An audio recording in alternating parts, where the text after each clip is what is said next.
Blackstone Audio presents Gai-Jin, the epic novel of the birth of modern Japan, by James Clavell. This book is read by John Lee. Gai-Jin, meaning foreigner, is set in Japan in 1862.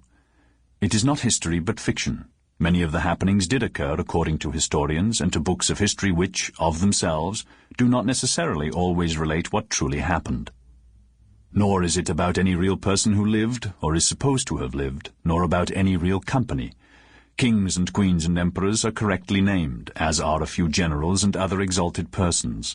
Apart from these, I have played with history, the where and how and who and why and when of it, to suit my own reality and, perhaps, to tell the real history of what came to pass. Book 1. Chapter 1.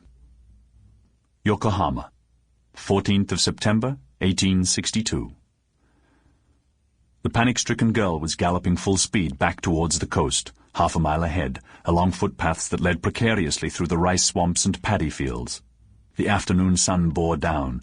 She rode side-saddle, and though normally expert, today she could hardly keep her balance.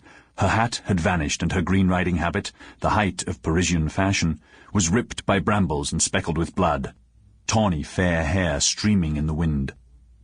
She whipped the pony faster.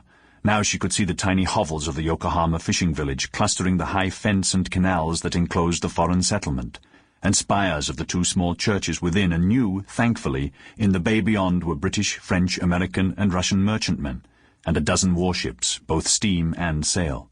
Faster, over narrow wooden bridges and canals and irrigation ditches that crisscrossed the paddy and swamps. Her pony was lathered with sweat, a deep wound on his shoulder and tiring rapidly. He shied. A bad moment, but she recovered, and now she swerved onto the path that led through the village to the bridge over the encircling canal and to the main gate, and the samurai guardhouse and Japanese customs house.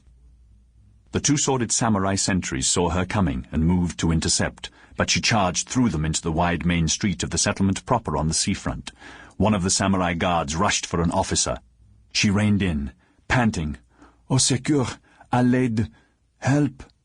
The promenade was almost deserted, most of the inhabitants at siesta or yawning in their counting-houses or dallying in the pleasure-houses outside the fence.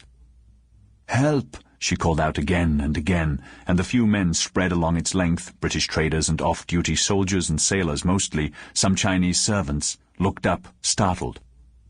"God almighty, look there, it's the French girl! What's amiss? Crack!" Sample complete. Ready to continue?